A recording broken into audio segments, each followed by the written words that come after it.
નમસ્કાર, હું કુલીન ગુજરાત ન્યૂઝમાં આપનું સ્વાગત કરું છું। સૌપ્રથમ જોઈએ મુખ્ય સમાચાર।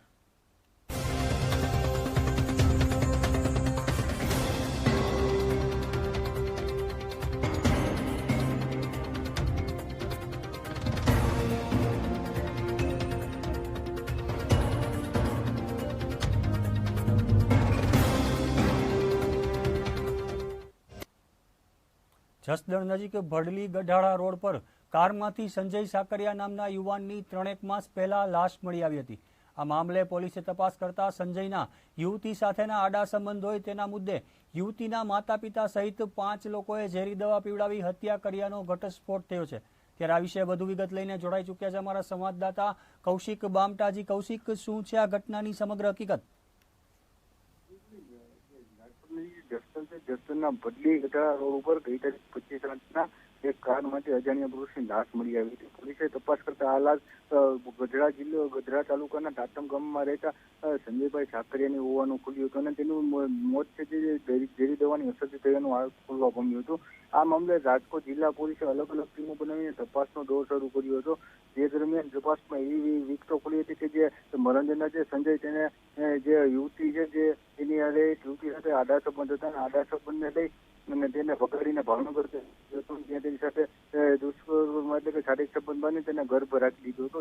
જેને લઈને તેના જે યુવતી છે તેના માતા પિતા એટલે કે જે આરોપીઓ છે જે 5 માવજીભાઈ ચાવિયા તેની જે યુવતીની માતા છે મીનાબેન ચાવિયા અને તેના માસી છે મંગુબેન ઝાલા અને તેના 2 માસીભાઈ અંકુર અને વિપુલે થઈ અને આરોપીને યુવતી છે તેનો ગર્ભ કઢાવવાનું બાને તેને બોલાવ્યો હતો એક વાડીમાં લઈ ગયા બાદ તેની આંખમાં મરચાની ભૂકી છાંટી અને ત્યારબાદ તેને મારવામાં આવ્યો હતો અને ત્યારબાદ તેને જે ઝેરી દવા છે તેને પીવડાવી દીધી હતી અને તેની મોતને ઘાટ ઉતારી દીધો હતો। આ સમગ્ર બનાવ અંગે પોલીસે તપાસ કરતા આ બનાવ છે હકીકતે હત્યાનો હોવાનું ખુલ્યું હતું અને હાલ આ અંગે પોલીસે હત્યાનો ગુનો નોંધીને 5 આરોપીઓ છે જે પલાયન થઈ ગયા છે તેને પકડવા ચક્રો ગતિમાન કર્યા છે।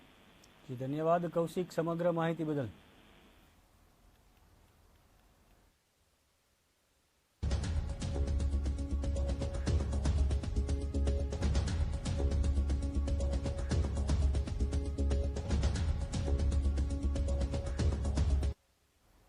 તો જસદણ નજીક ભડલી ગઢાળા રોડ પર કારમાંથી એક સંજય સાકરિયા નામના યુવાનની 3 માસ પહેલા લાશ મળી આવી હતી।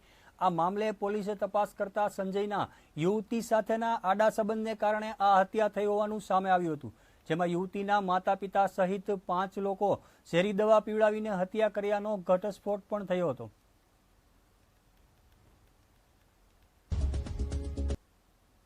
રાજકોટ જિલ્લાની જેતપુર પોલીસે પેટ્રોલિંગ દરમિયાન પ્રતિબંધિત ₹500 અને 1000ની ₹3 કરોડની નોટો સાથે અમુક શખ્સોને દબોચી લેતા ભારે ચકચાર મચી જવા પામી હતી। ત્યારે બ્લેક મનીની થતી હેરાફેરી અટકાવવા માટે રાજકોટ જિલ્લા કલેક્ટર વિક્રાંત પાંડે દ્વારા એક નવી ટીમની રચના કરવામાં આવી છે અને આ ટીમ રાઉન્ડ ધી ક્લોક તૈનાત રહેશે, જે અંતર્ગત આવી હેરાફેરી કરતા લોકો ઉપર વોચ રાખી કાળા નાણાંની હેરફેર કરતા લોકોને પકડી પડાશે।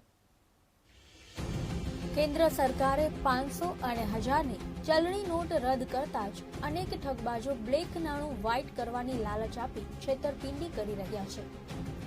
આવી પરિસ્થિતિ વચ્ચે ગોંડલ વીરપુર નજીકથી શંકાસ્પદ હાલતમાં નીકળેલી એક વેગનારને અટકાવી તલાશી લેતા અંદરથી 500 અને 1000ની ₹3 કરોડની નોટો મળી આવતા પોલીસ પણ ચોંકી ઉઠી હતી, જેથી પોલીસે કારમાં બેસેલા બંને શખ્સોની ધરપકડ કરી હતી। બ્લેક મની અટકાવવા માટે સરકાર દ્વારા જે નિર્ણય લેવામાં આવ્યો છે તેનાથી કાળું નાણું ધરાવતા લોકોમાં ફફડાટ વ્યાપી ગયો છે। ત્યારે રાજકોટ જિલ્લામાં આવા કાળા નાણાંની હેરાફેરી કરતા ઈસમોને દબોચી લેવા રાજકોટ જિલ્લા કલેક્ટર વિક્રાંત પાંડે દ્વારા એક ટીમની રચના કરવામાં આવી છે। આ ટીમ રાઉન્ડ ધ ક્લોક તૈનાત રહેશે અને જે કોઈ પણ શંકાસ્પદ ઈસમો અંગે માહિતી મળશે તેના ઉપર વોચ રાખી બ્લેક મનીની હેરફેર કરતા લોકોને સકંજામાં લઈને કડક કાર્યવાહી કરવામાં આવશે।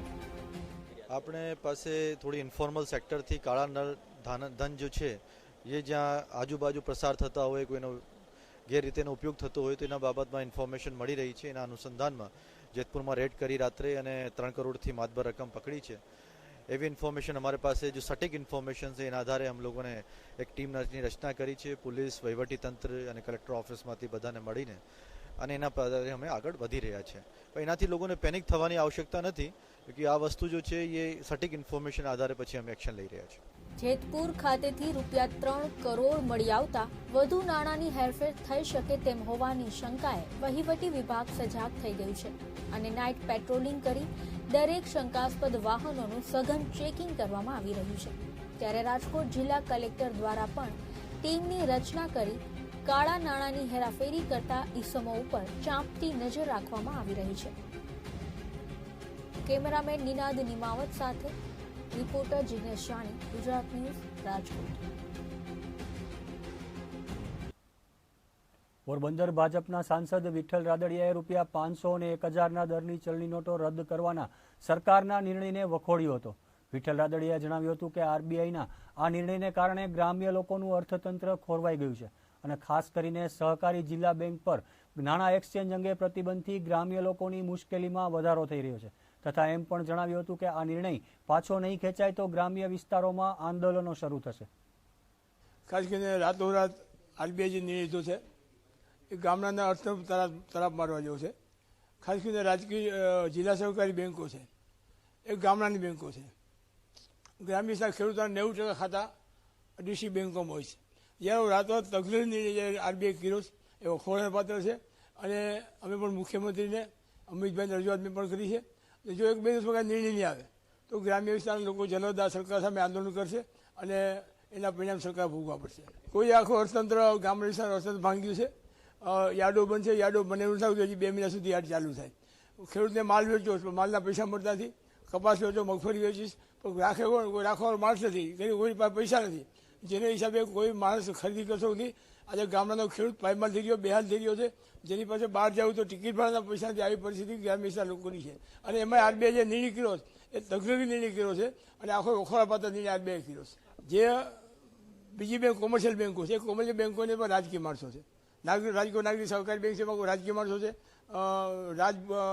રાજ બેંકો એની અંદર છે. તમામ કોઓપરેટિવ બેંકો રાજકીય માણસો શાસન કરે.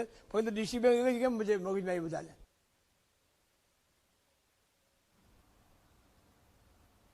મોદી સરકાર. તો આ હતા અત્યાર સુધીના સમાચાર. વધુ સમાચાર માટે જોતા રહો ગુજરાત ન્યૂઝ.